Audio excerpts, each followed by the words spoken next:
Hello बच्चों, कैसे हो आप सब। मैं आपकी हिंदी टीचर भावना।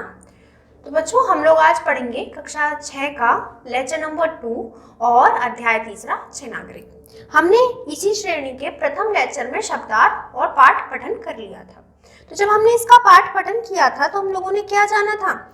हमने जाना था अच्छे नागरिक होने के गुण, कार्यकुशलता के बारे में जाना था कि कार्यकुशल होना चाहिए व्यक्ति को सर्वप्रथम तो, और कार्यकुशल होने के साथ साथ वो जो कार्य कर रहा है उसमें उसका मन भी होना चाहिए, और अगर उसका मन है उस कार्य में और वो कार्य करना चाहता है तो उसे कामचोरी बिल्कुल नहीं दिखानी चाहिए। यदि वह कामचोरी दिखाएगा तो वो उसी व्यवस्था में आ जाएगा जिसमें वो पहले वाले व्यक्ति चल रहे हैं, जो कार्यकुशल तो नहीं है अपने में लेकिन फिर भी वो कार्य कर रहे हैं, लेकिन परिश्रम के साथ। फिर हम लोगों ने जाने कुछ नियम। क्या नियम? कि हमें छिलका सड़कों पे नहीं डालना चाहिए, और भी बहुत सी हमने व्यवस्थाओं के बारे में पढ़ा। तो मैं आशा करती हूँ आपने पाठ पठन बहुत अच्छे से किया होगा मेरे साथ साथ। तो मैंने अभ्यास कार्य आपसे कहा था आप स्वयं करके लेकर आएंगे। हाँ, आपने किया होगा। तो मैं क्या कराती हूँ, आपको जो अभ्यास कार्य जो आपने किया होगा एक बार आपको मिलान करा देती हूँ। मिलान के तौर पर जो मैं प्रश्न है आपके, आप बड़ी कक्षा में आ गए हैं छठी में, तो आपके पास जो प्रश्न हैं वो काफी बड़े बड़े हैं। तो आप क्या करेंगे, उन प्रश्नों को मेरे साथ साथ लिख लेंगे और कोई भी चालाकी नहीं दिखाएगा, सब अपने आप लिखेंगे। तो चलते हैं आपका अभ्यास कार्य की ओर। आप सभी लोग अपनी अपनी पाठ्य पुस्तकों में पेज नंबर 15 पे आ जाइए। 15 पे आते ही मैं प्रारंभ करती हूँ। मैं आशा करती हूँ आप सबने खोल लिए होंगे। तो आपका प्रथम प्रश्न दे रखा है। प्रथम प्रश्न क्या है आपका? कोई भी नागरिक बड़ा कैसे बन सकता है? कोई भी नागरिक नहीं, देश, कोई भी देश बड़ा कैसे बन सकता है? कैसे बन सकता है बड़ा?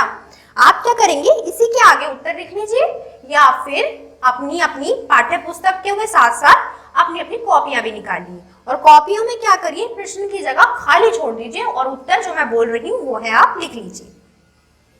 चलिए जल्दी प्रारंभ करते हैं, जल्दी जल्दी निकालिए। आपके पास है सिर्फ 4 सेकेंड। 1 2 3 4 फिनिश। चलिए अब मैं शुरू करती हूँ। आप लिखेंगे पहले का उत्तर क्या? देश के नागरिक अपनी कर्तव्यों, देश के नागरिक अपनी कर्तव्यों और अधिकारों को समझे तथा कठोर श्रम करें तो देश बड़ा बन सकता है। कठोर श्रम करें तो देश बड़ा बन सकता है। आपने प्रथम का उत्तर लिख लिया। अब हम आते हैं दूसरे पर। दूसरा क्या दिया है? कार्यकुशल का अर्थ क्या है? कार्यकुशल व्यक्ति कौन होते हैं? हमने जिस प्रकार देखा कि कार्यकुशलता का अर्थ वह है कि आपको वो कार्य करने में इतना आनंद आए कि आप वह कार्य करना चाहें। और कुशल व्यक्ति कौन होते हैं? कार्यकुशल व्यक्ति कोई छोटे से छोटा काम भी करें लेकिन वह अपने मन से करें, तो वह क्या है? कार्यकुशल व्यक्ति है। लेकिन आपको प्रश्न का उत्तर एक अच्छी भाषा में देना होता है, तो इसीलिए आप इसका उत्तर मेरे साथ साथ लिख लीजिए। ये वाला क्या लिखेंगे आप इसका उत्तर? कार्यकुशलता का अर्थ है किसी कार्य के बारे में अच्छी तरह से जानना तथा कार्यकुशल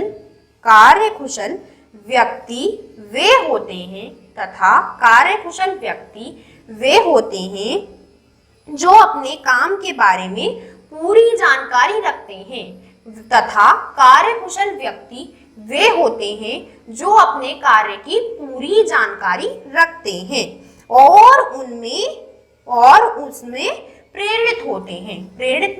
प्रवीण मतलब आगे बढ़ते हैं। आप इसे लिख लीजिए, क्या होता है? प्रवीण क्या होते हैं? आगे बढ़ते हैं उसी चीज में, आगे बढ़ना यानी प्रवीण होते हैं। अब आइए तीसरे की ओर। तीसरा क्या दिया हुआ है आपको? अपने कार्य में गर्व का अनुभव करने से क्या लाभ होता है? अपने कार्य में अगर आप गर्व का अनुभव कर रहे हैं तो उससे आपको क्या लाभ है? उससे आपको यह लाभ है कि आप अपने कार्य की 100 कुशलताएं बता सकते हैं और आप उसको आराम से कर सकते हैं। लेकिन आपको प्रश्न की भाषा को उत्तर की सचिव भाषा में लिखना है, तो मैं उसको बताती हूँ आप किस प्रकार लिखेंगे। अपने कार्य पर गर्व करने से जिम्मेदारी का एहसास होता है। अपने कार्य पर गर्व करने से जिम्मेदारी का एहसास होता है, जिससे कार्य समय पर पूर्ण होता है। जिससे कार्य समय पर पूर्ण होता है। यदि आपको समय सीमा कम दी हुई हो तब भी आप वह कार्य क्या करेंगे, जल्दी कर देंगे कि मेरा तो हो गया, मैंने तो ये जल्दी कार्य कर दिया। अब आप आइए क्या प्रश्न 5वें पर। प्रश्न 5वें में आपको कुछ भाग दिए हुए हैं। पहले हम देखते हैं क्या है। निम्नलिखित पंक्तियों का संदर्भ सहित भाव स्पष्ट दीजिए। यानी आपको संदर्भ लिखना और उनके भाव बताने हैं। तो संदर्भ क्या लिखेंगे आप, यह हमारी पाठ्य पुस्तक, यह हमारी पाठ्य पुस्तक क्या है आपकी, पाठ्य पुस्तक है आपकी निहारिका। यह हमारी पाठ्य पुस्तक निहारिका में से अध्ययन तीसरे में अच्छे नागरिक का भाग है। इस प्रकार से आप क्या लिखेंगे, इसका संदर्भ लिख लेंगे। संदर्भ के बाद आपको लिखनी है इसकी व्याख्याएं, और व्याख्या में आपको देख रखिए कुछ पंक्तियां। पहली क्या दी हुई है, कुछ बड़े लोगों के देश में पैदा हो जाने से ही देश बड़ा नहीं होता। इसका क्या तात्पर्य था, इसका तात्पर्य यह था कि अगर आप बड़े देश में पैदा हैं तो इससे आपके देश में कोई लाभ नहीं होता।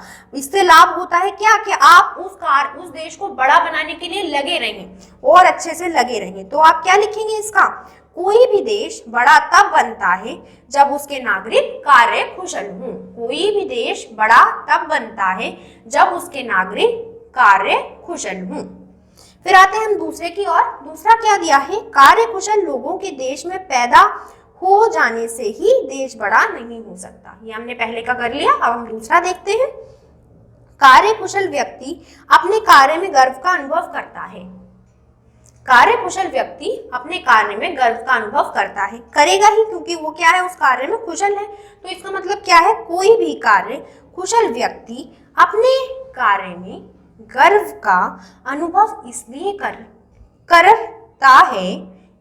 करता है क्योंकि वह जानता है कि यदि वह कार्य नहीं करता है, वह जानता है कि यदि वह कार्य नहीं करता है तो वह जानता है कि यदि वह कार्य नहीं करता है तो देश को बहुत हानि हो जाएगी। देखा था ना हमने छोटे छोटे कार्यों को भी एक महान कार्य मानो कि अगर मैं झाड़ू नहीं लगाऊंगा तो देश गंदा रह जाएगा, यदि मैं चाय नहीं बनाऊंगा तो देश को चाय नहीं मिलेगी। तो इस प्रकार वो क्या होती है, वो कुशलता होती है, वो अपने कार्य की कुशलता होती है। अगर कोई व्यक्ति अपने कार्य में कुशल है तो उन्हें इस कामों से क्या होगा, मजा आएगा, और उन्हें इस कामों में क्या मिलेगी, अपनी रुचि मिल जाएगी। अब हम चलते हैं तीसरे की ओर। तीसरा क्या है, कार्य कुशलता छोटे बड़े काम का भेद नहीं जानती ही नहीं है। जैसे कि हमने अभी बोला, तो हम इसमें क्या लिखेंगे, हम इसमें लिखेंगे चाहे व्यक्ति छोटा हो या बड़ा कार्य, चाहे व्यक्ति छोटा हो या बड़ा, कार्य में कुशल नहीं कोई भी हो सकता है। यानी छोटा व्यक्ति भी कार्य में कुशल हो सकता है। वो क्या पता उसे झाड़ू लगाने में मजा आ रहा हो, तो क्या कहते हैं, चाहे व्यक्ति छोटा हो या बड़ा कार्य में कुशल कोई भी हो सकता है। अब आते हैं हम अपने चौथे की तरफ। चौथा क्या दिया हुआ है आपका, चौथा दिया हुआ है आपको, आदमी की परख बड़ी बड़ी बातों से उतनी नहीं होती जितनी छोटी छोटी बातों से होती है। ये हमारी बात हम देखते ही हैं कि आदमी की परख हम बड़ी बड़ी बातों से नहीं कर सकते, लेकिन छोटी छोटी बातों से उसकी परख हम कर सकते हैं। तो यही वाली बात कही, तो हम क्या कहेंगे, चाहे व्यक्ति छोटा हो या बड़े में कुशल कोई भी हो सकता है। ये हमारा तीसरे का था। चौथे का देखते हैं। अगर आदमी की परख है तो उसकी छोटी छोटी बातें ध्यान देना चाहिए, उसकी छोटी छोटी बातों पे हमें ध्यान देना चाहिए।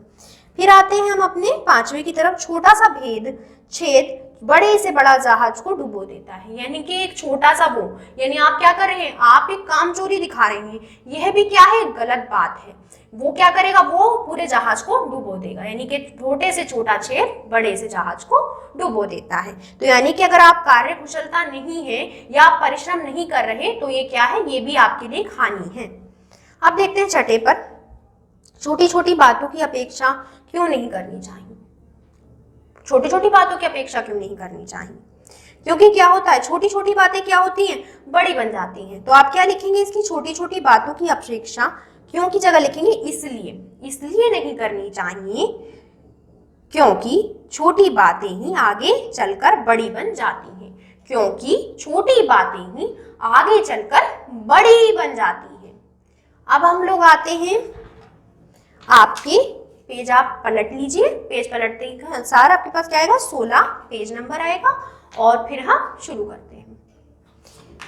आपका 7वां प्रश्न दे रखा है, देश के सुदृढ़ बनाए रखने के लिए देशवासियों को क्या करना चाहिए। क्या करना चाहिए, अपनी कार्य कुशलता को ढंग से करना चाहिए। इसे हम क्या लिखेंगे, देश को सुदृढ़ बनाए रखने के लिए देशवासियों को क्या की जगह क्या लिखेंगे, कुशल कार्य करना चाहिए। कुशल कार्य करना चाहिए, कुशल कार्य करना चाहिए, क्या की जगह आप सिर्फ कुशल कार्य लिख दीजिए।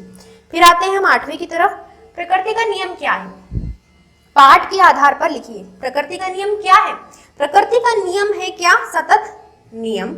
उत्तर लिखिए इसका, सतत नियम की प्रकृति का नियम है। सतत नियम मतलब आप काम करते रहिए अपना, सतत नियम ही प्रकृति का नियम है जो इस नियम का पालन नहीं करेगा वह कष्ट पाएगा, वह कष्ट पाएगा। सतत नियम ही प्रकृति का नियम है, जो इस नियम का पालन नहीं करेगा वह क्या कहेगा, कष्ट पाएगा, वह कष्ट पाएगा। आपका अंतिम प्रश्न, इस पाठ को सारांश 6-7 पंक्तियों में लिखिए। ये आप स्वयं करेंगे, क्यों, क्योंकि आपको क्या करना है, इस पाठ से आपने क्या क्या देखा सारांश लिखना है आपको पूरा। और सारांश मैंने आपको, जब मैं आई थी तो मैंने आपको बताया था कि पाठ किस तरीके से प्रारंभ हुआ। तो अब हमने प्रश्नोत्तर देखे, प्रश्नोत्तर आपने सबने अपनी अपनी किताबों में लिख लिए होंगे, कॉपियों में लिख लिए होंगे, नहीं तो आपने किताबों में भी लिख लिए, तो आप अपनी कॉपियों में उन्हें ढंग से साफ सुथरी तरीके से उतार लीजिए। तो बच्चों, आप प्रश्नोत्तर अपने आप स्वयं अच्छे से लिख लेंगे। तो अब हम लोग आते हैं आपकी पुस्तकों में खा भाग पर। खा भाग क्या है, आपके रिक्त स्थान। तो रिक्त स्थान आप लोग पहले पढ़िए, फिर मैं बताती हूँ। पहला देखते हैं, पहला क्या है आपका, पहला है आपका, हमारी सबसे बड़ी आवश्यक डैश नागरिकों की है। किस नागरिकों की है, हमने बोला देश बड़ा कैसे हो सकता है, जब सब लोग क्या करें, कार्य कुशल करें। तो क्या होगा, कार्य कुशल, कार्य कुशल। ये आपका क्या हो गया, पहले का उत्तर हो गया रिक्त स्थान में। अब चलते हैं दूसरे की तरफ। दूसरा क्या दिया हुआ है, दूसरे में आपके 2 रिक्त स्थान है। पहले क्या दिया हुआ, जब डैश नहीं मिलती तो अपने को डैश ना देकर दूसरे को दोष देते हैं। जब डैश नहीं मिलती तो क्या कहते हैं, अपने को दूसरे को डैश देते हैं। यानी कि क्या होता है, जब सफलता नहीं मिलती, जब सफलता नहीं मिलती तो दूसरे को, तो अपने को दोष देते हैं, अपने को दोष देते हैं। तो यानी कि पहले में आएगा सफलता, दूसरे में क्या आएगा, दोष। तो क्या कैसे बनेगा, जब सफलता नहीं मिलती तो अपने को दोष न देकर दूसरे को दोष देते हैं। तीसरा देखते हैं, तीसरा क्या दिया हुआ है आपको, जब छोटे और बड़े का भेद नहीं जानती, डैश छोटे और बड़े का भेद नहीं जानती। क्या नहीं जानती, छोटे और बड़े का भेद, कार्य कुशलता, कार्य कुशलता। अगर आप उस कार्य में कुशल हैं तो आप झाड़ू भी कैसे लगाएंगे, बड़े मन से लगाएंगे। तो कार्य कुशलता छोटे और बड़े का भेद नहीं जानती। फिर आते हैं चौथे का। चौथे में क्या है आपका, डैश व्यक्ति अपने कार्य में डैश का अनुभव करते हैं। डैश व्यक्ति अपने कार्य में डैश का अनुभव करता है। डैश व्यक्ति क्या है हमारा, कार्य कुशल। कार्य कुशल व्यक्ति अपने कार्य में किसका अनुभव करेगा, हमने इतनी बार पढ़ा, किसका अनुभव करेगा, गर्व का। किसका अनुभव करेगा, गर्व का। यानी कार्य कुशल व्यक्ति को अपने कार्य में हमेशा गर्व होगा। ऐसा गर्व होगा कि अगर मैं सुबह नहीं उठूंगा और मैंने चाय नहीं बनाई तो दुनिया क्या हो जाएगी, बिना चाय के रह जाएगी। अगर मैंने कपड़ों पे प्रेस नहीं करे तो बिना प्रेस के लोग बाग कपड़े पहनेंगे। अगर मैंने पानी नहीं भरा तो दुनिया प्यासी मर जाएगी। यानी कार्य कुशल व्यक्ति को क्या होता है, अपने कार्य पर गर्व होता है और इस प्रकार का गर्व होता है। अब देखते हैं पांचवा क्या दिया हुआ है हमें, छोटी से छोटी फुंसी से भी डैश को मारा जा सकता है। किसको मारा जा सकता है? छोटी से छोटी फुंसी से भी। हमने इसके दो उदाहरण देखे थे। एक तो उन्होंने बोला था नाव में छेद हो जाए तो व्यक्ति डूब जाता है, यानी वो नाव भी डूब जाती है। और दूसरा देखा था फुंसी, किसके पैर में होने वाली थी फुंसी? अगर फुंसी छोटी और तो व्यक्ति कैसा होगा? बड़ा, पहलवान। पहलवान देख लीजिए आप, सारे आपने लिख लिए होंगे ढंग से। एक बार और दोहरा लेते हैं। क्या है हमारी सबसे बड़ी सफलता? सफलता कुशल व्यक्ति नागरिकों की है। डैश क्या है? जब सफलता नहीं मिलती तो अपने को दोष न देकर दूसरे को दोष देते हैं। कार्यकुशल छोटे और बड़े का भेद नहीं जानते। चौथा क्या है? कार्यकुशल व्यक्ति अपने कार्य पर गर्व का अनुभव करते हैं। पांचवा, छोटे से छोटे फुंसी बड़े से बड़े पहलवान को मार सकती है। अब देखते हैं सही गलत। तो आपने पाठ पढ़ा है, पाठ के बाद आप बता सकते हैं कि सही है या गलत है। तो देखते हैं पहला क्या दिया हुआ है आपको। पहला दिया हुआ है हमारी सबसे बड़ी आवश्यकता कार्यकुशल नागरिकों की है। हाँ बिल्कुल सही, हमारी सबसे बड़ी आवश्यकता क्या है? कार्यकुशल नागरिकों की है। दूसरा तो देखिए आप, पहला क्या दिया हुआ है आपको? हमारी सबसे बड़ी आवश्यकता कार्यकुशल नागरिकों की है।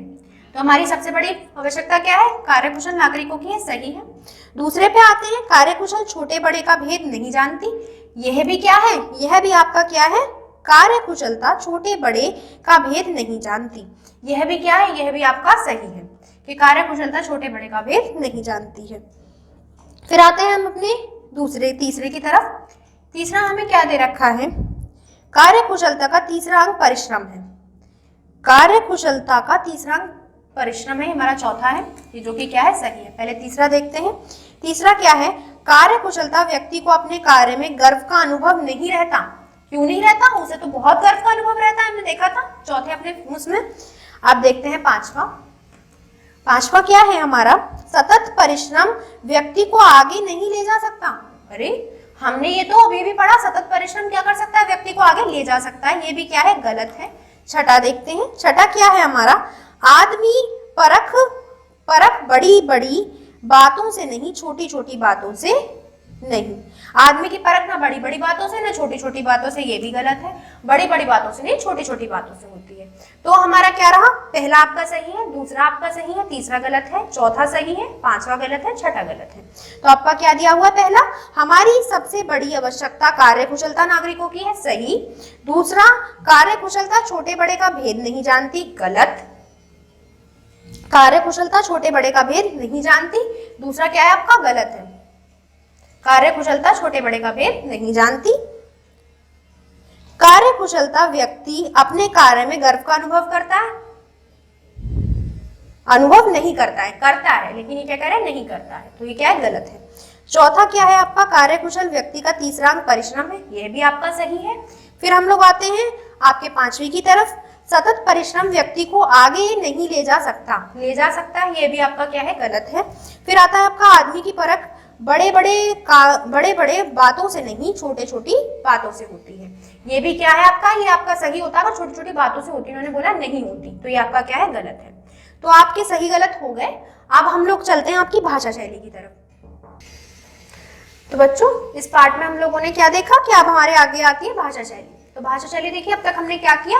अब तक हमने प्रश्न उत्तर, आपके रिक्त स्थान, सही गलत देखे। अब हम लोग देखते हैं आपकी भाषा शैली। भाषा शैली में आपको क्या दिया हुआ है? आपको दिया हुआ है पहले पर्यायवाची शब्द। पर्यायवाची शब्द क्या होते हैं? उन शब्द के आपको अनेक शब्द ढूंढने होते हैं एक ही शब्द के। जैसे कि इन्होंने आपको दे रखा है देश। देश को आप क्या कह सकते हो? मुल्क, वतन, और बोल सकते हो क्या? मुल्क, वतन। मुल्क भी आपका देश हो गया, वतन भी आपका देश हो गया, और क्या हो गया? मुल्क, वतन, और आपका जहां पर आप रहते हो, यानी कि वासी, देशवासी, देशवासी। फिर हमारा क्या हो गया? या ये बच्चे आपके ऐसी रास्ते को क्या कह सकते हो? मार्ग, राह, और क्या हो गया? पर्यटन। ये क्या है? आपके रास्ते के। तो इस प्रकार से आप ये स्वयं कर लेंगे। आप इनके शब्दों के तीन अर्थ अपने हिसाब से ढूंढ लेंगे। अब हम देखते हैं क्या विलोम शब्द। विलोम शब्द क्या होते हैं? एक शब्द का उल्टा शब्द। देश का क्या हो गया? विदेश। देश का विदेश। दूसरा क्या आ गया आपका? समूह। समूह क्या हो गया, इकट्ठा, और वैसे समूह के बराबर में क्या हो गया, एक, समूह एक। फिर आते हैं हमारे क्या, सरल, सरल क्या है, बहुत सरल है, और बाकी इसका क्या होगा, कठिन। फिर आते हैं हमारे सफलता, सफलता को आप किस प्रकार कह सकते हो, असफलता, सफलता आप सफल हो गए और असफलता सफल नहीं हुए। फिर योग्यता, योग्यता क्या है आपकी, आप कितने उसमें पढ़ रहे हैं, योग्यता हो गई। और अगर हम लोग बात करें योग्यता की तो क्या हो गया, अयोग्य, अयोग्य, योग्यता अयोग्य। फिर आते हैं प्रवीण, प्रवीण मतलब क्या होता है, आगे बढ़ना, या फिर आप किसी चीज में क्या हो, प्रवीण मतलब आगे बढ़ रही हो, यानी कि कुशल हो। तो कुशल का क्या हो गया, अकुशल, कुशल का क्या हो गया, अकुशल। फिर आते हैं हम लोग गर्व, आपको गर्व हो रहा है किसी चीज पे, गर्व को हम लोग क्या कह सकते हैं, गर्वहीन, गर्वहीन, गर्वहीन। गर्वहीन आप कैसे लिखेंगे, गर्वहीन में आप लिखेंगे गर्वहीन, वाई का ऊपर जैसे आपको दिया हुआ, फिर हीन प्लस कर देंगे, गर्वहीन। फिर देखते हैं हम कवि, कवि क्या है आपका, कवि एक कवि है, और कवि के अपोजिट क्या हो गया आपके, कवित्री, कवित्री, कवित्री, कवित्री क्या हो गई आपकी, फीमेल हो गई, कवि आपका मेल है और कवित्री आपकी फीमेल हो गई। गंदा, गंदे को कैसे लिख देंगे आप, साफ या फिर स्वच्छ, साफ स्वच्छ। तो हम लोगों ने क्या देखा कि देश का विदेश, समूह का एक, सरल का कठोर या फिर कठिन, सफलता असफलता, योग्य अयोग्य, प्रवीण, प्रवीण का हम लोगों ने क्या देखा, प्रवीण का था हमारा अकुशल, गर्व गर्वहीन, कवि कवित्री, गंदा साफ। तो हमारी भाषा शैली हो गई। भाषा शैली के साथ साथ जो मैंने आपको गृह कार्य साथ के साथ बताए वह तो आप करेंगे ही, उसके साथ इसको अध्ययन और अच्छे से करेंगे। तो आज बच्चों हमारा ये पाठ पूरा हो गया। मैं आशा करती हूँ आप सब इसका और अच्छे से अध्ययन करके और अच्छे से जानेंगे इसे। अच्छे नागरिक आपको बनना है तो आपको इन सब की बात पता होनी चाहिए, आप किस प्रकार अच्छे नागरिक बन सकते हैं। और जैसे हमने पाठ पढ़ा उसकी जो हमें सीख मिली कि हमें कार्यकुशल व्यक्ति होना चाहिए और उसके साथ साथ परिश्रमी भी होना चाहिए। परिश्रमी के साथ साथ हम लोगों को क्या होना चाहिए, कुछ नियमों का पालन करना चाहिए कि कपड़े कहाँ डालने हैं, अपने वो क्या कहते हैं, हमने कोई छिलका खाया या कुछ भी करा तो हम वो छिलका रोड पर ना फेंके। हमने ये सब चीजें भी जानी, तो आप सब इनका पालन करेंगे। और तब तक के लिए हम मिलते हैं अब अगले लेक्चर में। तब तक के लिए बाय बाय, टेक केयर।